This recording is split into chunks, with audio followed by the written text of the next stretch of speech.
Welcome to Soberish Uprising. My name is Holly Crevo, a former heavy drinker who a little over a year and a half ago started a Soberish journey that changed everything. Here at Soberish Uprising, we dismantle our beliefs and our stories about alcohol and sobriety and really come to terms with how we want to define our relationship with alcohol so we can have complete freedom to live our best life. Today, I'm starting a series called The Myths of Why I Didn't Quit Drinking. The myths I believe, the stories I told myself that kept me back from redefining my relationship with alcohol for years. And this is one that almost every single person I talk to, almost every single person I talk to about this says this was something that they really had to reconcile before they made a change. And that is, I don't have a problem. When you tell somebody that you're going to quit drinking, 9 times out of 10, they say, well, you don't have a problem. Why would you do that? And it's so interesting, right? Because when I really made that transition in 2021 about not drinking as much and kind of really defining what that looked like for me, that was a big one, right? Because I guess to the outside world, I didn't have a problem. I wasn't blacking out drunk. I wasn't hurting relationships. I wasn't, I was still being a responsible adult, even, and thriving to an extent, right? But not raging, not being a blackout drunk, not doing all those things. That's a really low bar of a problem, right? Because for me, I noticed the problem was like not having as much energy, not having as much confidence, not having as much time to do the things that I wanted to do. And that's a big freaking problem because everything else in my life, if it would have distracted me in that type of way, I would take it out of my life, right? This goes for other things. It can go for people, it can go for technology, other time sucks we have, right? But for some reason, alcohol was getting a pass. It was just getting this pass of, okay, yeah, but maybe that's not it. Maybe I'll do all these other things except alcohol because I don't have a problem, right? I just don't. And so I want to go into kind of the 3 areas where we often compare our problems and where I did as well. Because again, every person I talk to does this, right? And it's that comparative, we like to compare, right? We're like, okay, but I don't have that problem. So maybe I don't have a problem, right? But really honing into your own problem. Because the great thing, or not great thing, however you decide to look at it, half glass empty, half glass full, is you have to decide, not have to, you have full responsibility to decide what your problem is. But also what's really cool is you get to decide your solution, right? You get to decide what that looks like. And that's what being soberish is all about, is finding, acknowledging your problem, changing it, and then coming back to, okay, well, what is the solution for my problem? So I want to talk a little bit about these like 3 areas along this myth of I don't have a problem, right? Of when we base something on if we have a problem or not, these are kind of the 3 areas I've seen that we compare it on to like give ourselves a little bit of that pass that we don't need to quit because we don't have a problem, right? Even though there's that like inner knowing that says we do. The first one is society as a whole, right? Things are shifting, which is really great to see. We're seeing more non-alcoholic beverages. We're seeing more people having conversations like this.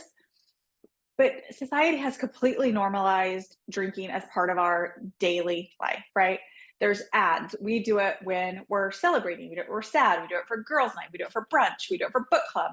We do it at our kids' games, right? Like society is totally normalized having a drink in your hand at all times, right? And so when I would look around, yeah, like what I was doing compared to society was totally normal. I was having it at social activities. I was having a glass at home, and the comparison of like, okay, well, society tells me that you have a problem if you are a raging alcoholic, if you're spending all your money, if you're having, physical, emotional altercations with your spouse, right? That's a problem. So I don't have that because look at society. Like society's telling me all these things.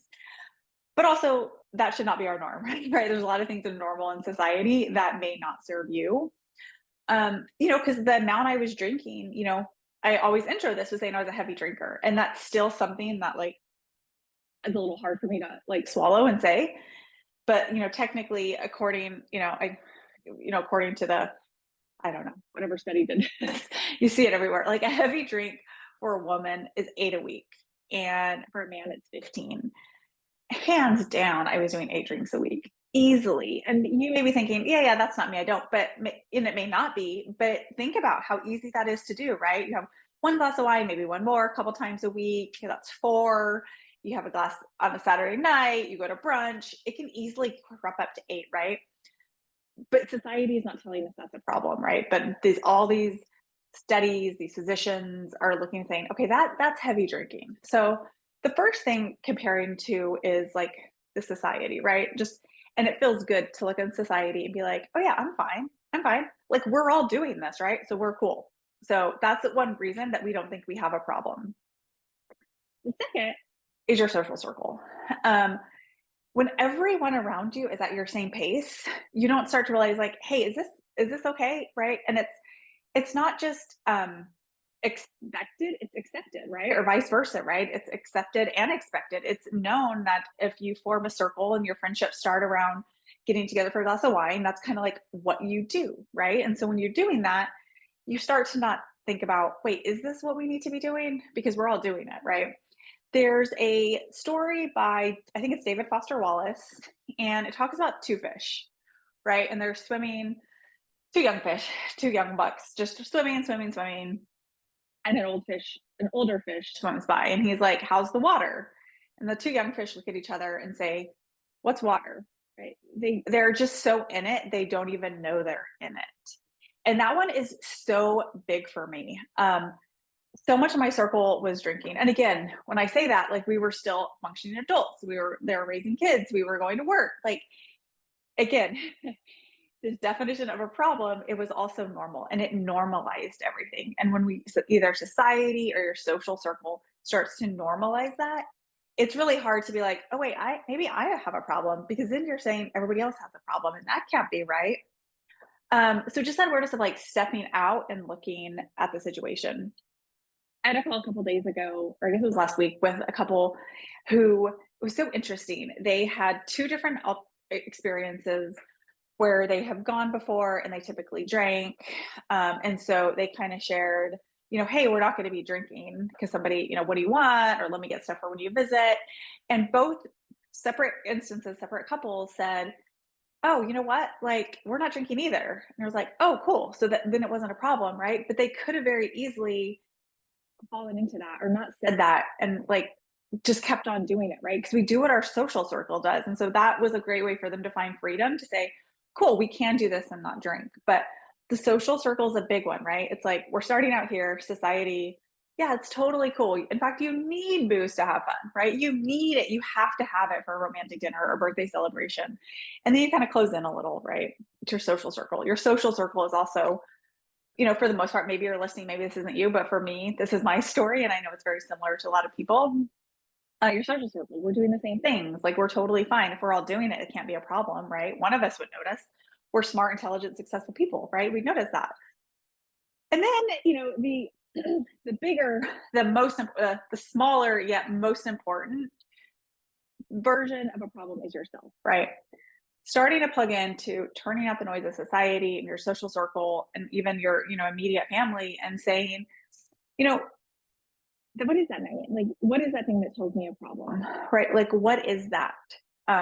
What does that mean? Like, we don't tell ourselves, I don't have an addiction to cigarettes.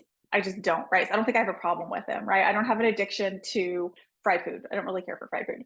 I do love candy hearts, and I do have an addiction to those little Valentine's candy hearts. They're so bad. But like, and I think I have a problem with them. So I know I have a problem, right? I don't think I have problems with things I don't have problems with, right? So really honoring that. And it can be a really big cognitive dissonance, right? Especially when everything around you tells you, no, no, no, what you're doing is normal, but you just know, right? And so long I push that down, right? Because it's scary. A lot of pride, right? I don't want to admit that maybe what I'm doing isn't good. And I do love the taste of a glass of wine. And I do love this fellowship with my friends, right? So you push it down because everything around tells you okay, but it comes up. And you start, and then every time you do, when you push it down, it's like this distrust, right? You're distrusting yourself, trusting the outside, and it doesn't feel great, right? And so for me, that was again recognizing, hey, this isn't serving me anymore. And this is my version of a problem. It doesn't have to be anybody else's. It's very much like weight loss, right? I've got friends that are itty bitty tiny and they're like, I need to lose weight. I need to lose weight. And I'm just like, are you kidding me? But that's their version of a problem. And they own that and they deserve that right to do what they want to do with it, right? It can be financial, it can be promotions, it can be parenting, like whatever it is, honoring our selves version of the problem and not society and not our social circle is where it's at. And so I think that's what's been really clear in my conversations and in myself is staying true to what your version of a problem is. It does not have to be homeless on the street drinking out of a brown bag. It can be that. It doesn't have to look like needing to go to AA or rehab. It can look like that, right? Again, it's not a comparison, but all we can do is trust ourselves and make our own decisions. So what I'd love to kind of leave you the takeaways is really identify if you are somebody who's like, maybe I have a problem, like really be honest with yourself and no judgment, right? No judgment, not I should have, what have I done? Like just pure data, right? Like what do I believe society is telling me about drinking? What do I believe the social circle is telling me about drinking? What is myself telling me? And then what do those look like and what do you want to do with them? Because again, we have to identify our own problems. And if there's some type of inkling, some type of intuition, guts, higher power, the universe, whatever you want to call it, I like to like this inner knowing, this inner trust. Listen to that because that is bigger than your social circle, than society, and that's all that really matters. And just leaving you with this like, you get to define your problem and you also get to define your solution. So you get to define what that looks like, and it may take some work to get there. But that's really my myth number one that held me back from quitting drinking, right? Because I did not have a problem compared to what I believed society was telling me my problem should look like. So that's, and again, it's very common. So next time on when we continue the series, we're going to talk about it's not a good time, right?